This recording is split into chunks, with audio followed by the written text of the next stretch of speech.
इंद सद्वंदियाणं तिहुवणहित मधुर विशद वक्काणम् अंतातीद गुणाणं नमो जिणाणं जिद्भवाणम्।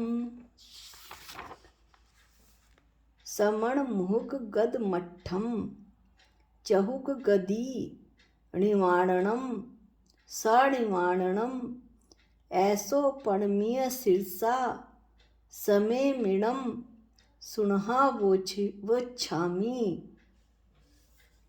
हमने ये पढ़ा कि कुंदकुंदाचार्य देव ने आगम को प्रणाम कर उसका कथन करने की प्रतिज्ञा की थी।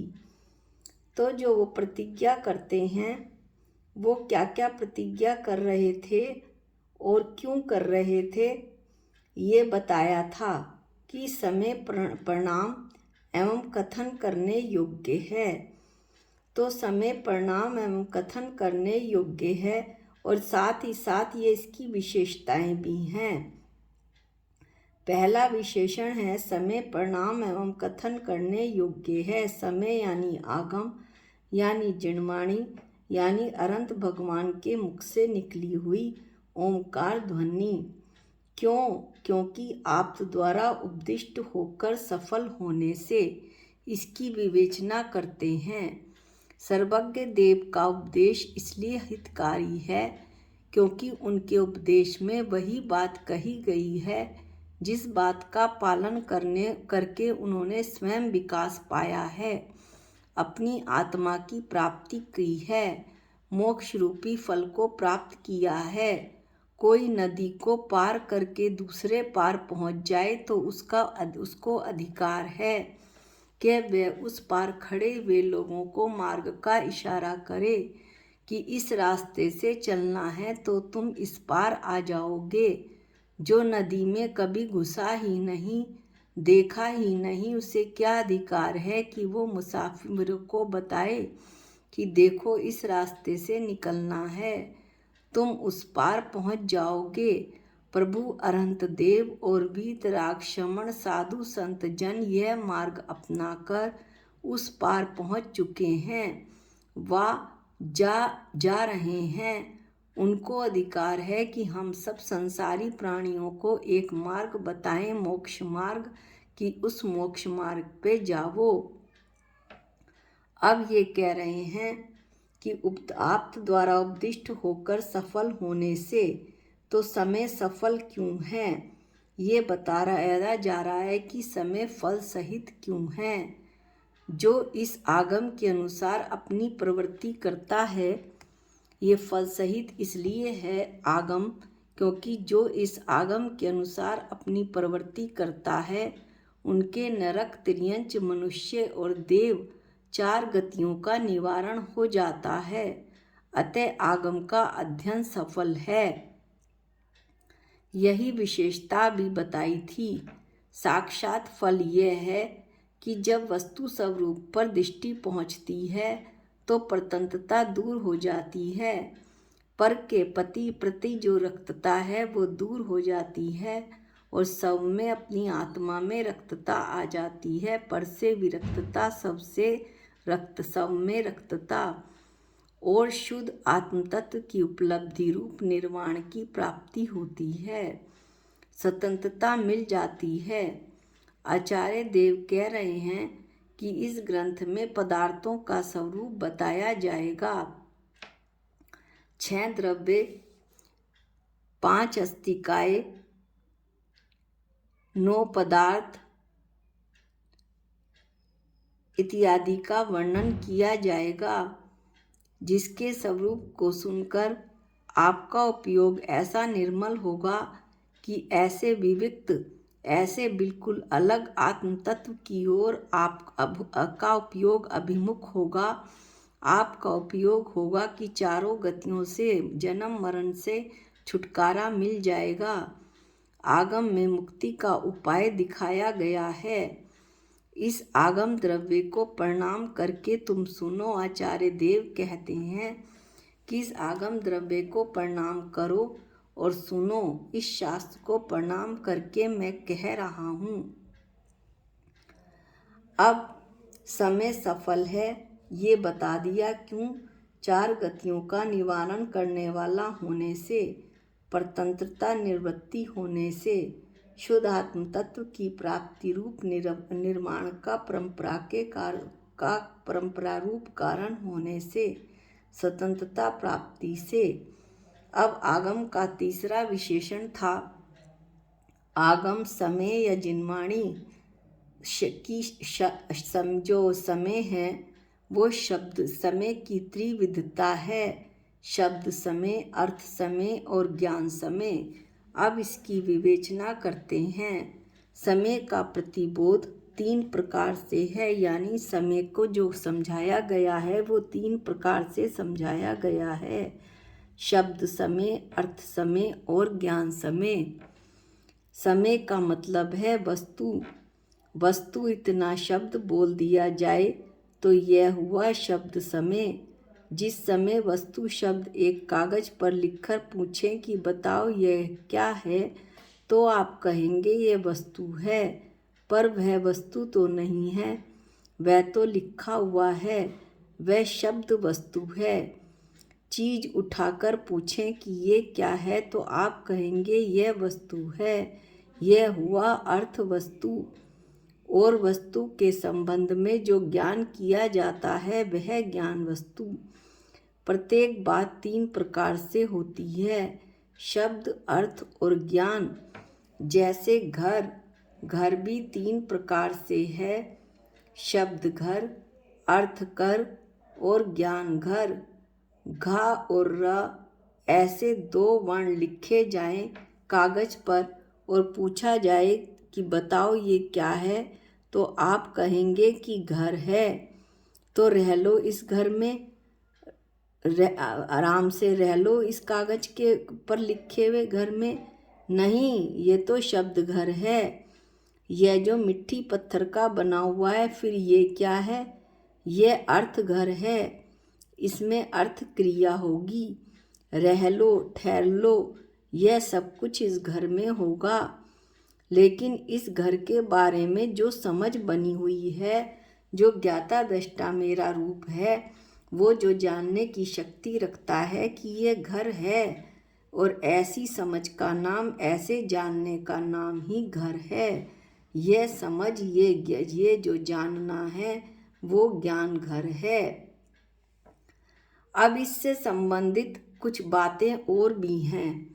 शब्द समय, अर्थ समय और ज्ञान समय में कि बतलाएं कि आपका प्रेम शब्द घर से होता है कि वह या अर्थ घर से होता है या ज्ञान घर से।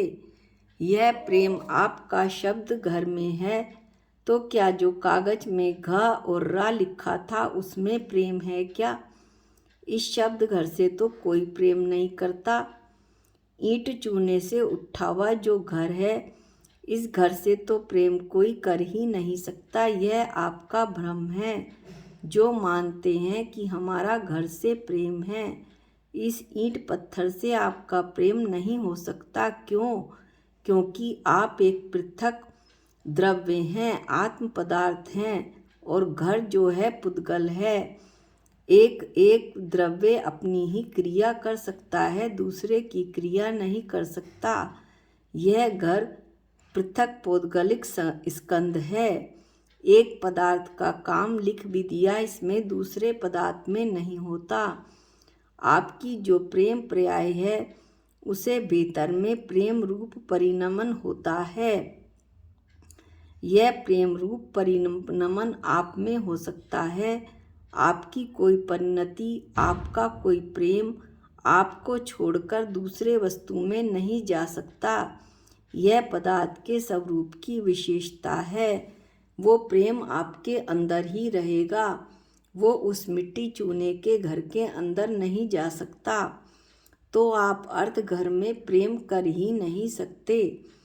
तो जब जितना भी आप प्रेम कर रहे हैं वे अपने ज्ञान घर में कर रहे हैं, अर्थात घर के बारे में जो आपके ज्ञान में ज्ञानाकार घर बन रहा है, कल्पना हो रही है, उस ज्ञानाकार घर से आप प्रीति कर रहे हैं।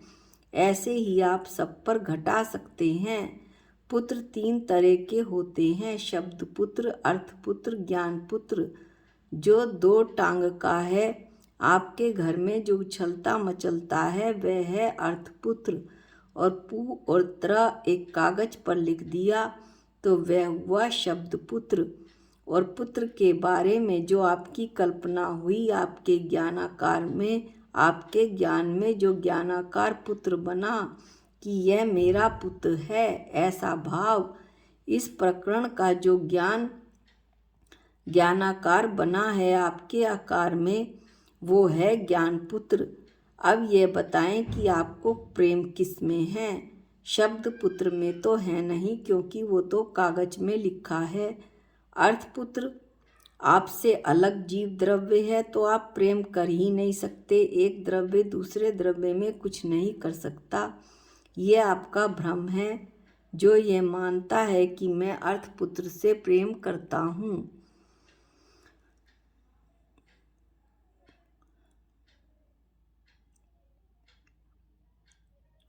आप एक स्वतंत्र पदार्थ हैं।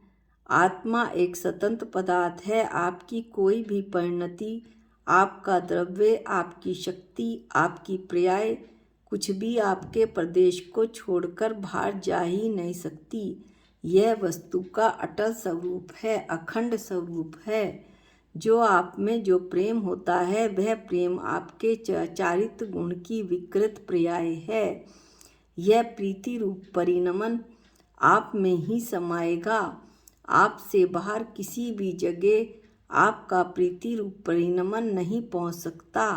आप अर्थ पुत्र से कभी भी प्रेम नहीं कर सकते, चाहे आप कितने भी विकल्प क्यों ना करें। ये विकल्प झूठे हैं। कितना ही आप अपना भाव बनाएं, अर्थ पुत्र में आपका प्रेम कभी नहीं हो सकता। फिर आप कहेंगे, वाह, सारी दुनिया पुत्र से प्रेम तो कर रही है, कोई नहीं कर रहा क्या?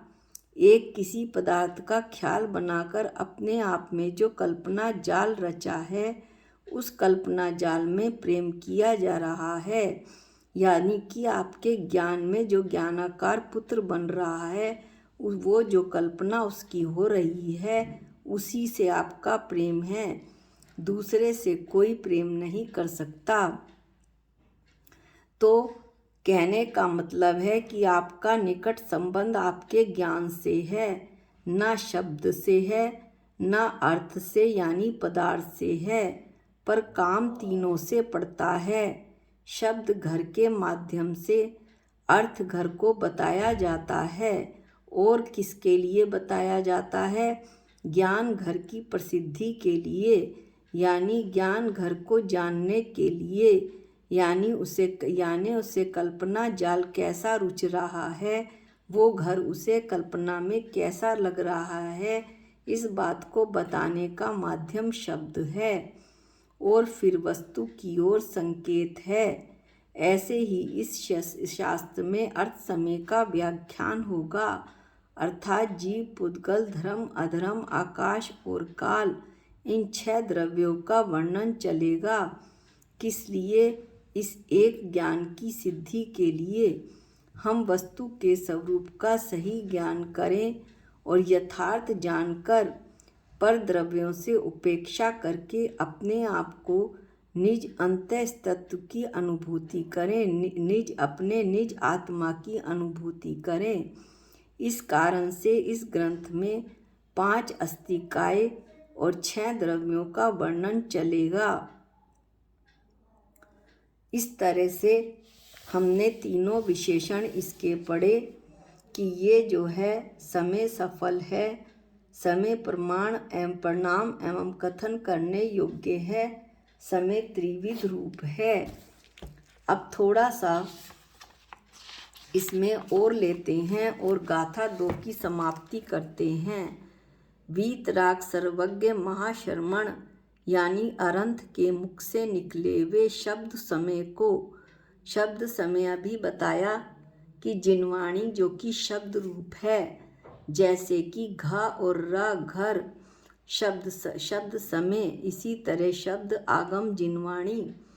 द्रव्य आगम को कोई जब आसन भव्य पुरुष यानी कि निकट भव्य पुरुष सुनता है तो उस शब्द समूह के वाच्यभूत उस जो शब्द समूह यानी जिनवाणी में जो बताया जा रहा है पंच अस्तिकाय स्वरूप अर्थ समय को पंच अस्तिकाय स्वरूप अर्थ समय क्या पंच अस्तिकाय स्वरूप अर्थ समय यानी पदार्थ 6 द्रव्य 5 अस्तिकाय 7 तत्व और 9 पदार्थों को जो जानता है और जानकर उस अर्थ में उसमें उस जो अर्थ है अर्थ समय है उसमें आने वाले अपने शुद्ध जीव अस्तिकाय स्वरूप अर्थ में चेतन अपनी शुद्ध चेतन भगवान आत्मा में पदार्थ में जो चेतन भगवान आत्मा पदार्थ है उसमें वीत राग राग रहित निर्विकल्प समाधि द्वारा स्थिर होकर निर्विकल्प समाधि यानी विकल्पों से रहित अपनी आत्मा में स्थिर होकर 4 गति का निवारण करके 4 गतियों का निवारण करके 4 गतियों को नष्ट करके जन्म मरण से मुक्ति प्राप्त करके निर्माण प्राप्त करके यानी मोक्ष को प्राप्त करके सब आत्म उत्पन्न अपनी आत्मा से उत्पन्न हुआ अनाकुलता लक्षण यानी कि जिसमें कोई भी आकुलता नहीं है और वो मेरी आत्मा से ही उत्पन्न हुआ है ऐसे अनंत सुख को जो निकट भव्य पुरुष सुनकर प्राप्त करता है किसे सुनकर शब्द समय जिन वाणी को इस कारण से उस शब्द समय द्रव्य आगम रूप जो जिन वाणी है वह नमस्कार करने और व्याख्यान करने योग्य है ऐसा यहाँ आचार्य देव बता रहे हैं। अब इसका वर्णन काफ़ी हो गया है और मुझे लगता है आपको अच्छे से समझ में आ भी गया होगा। अगली जो इसकी गाथा 3 है वो हम अगले वीडियो से शुरू करेंगे। आज के लिए इतना ही।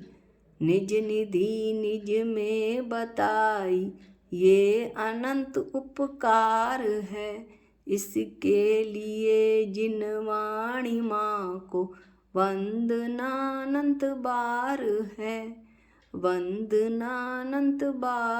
है। सबको जय जिनेंद्र।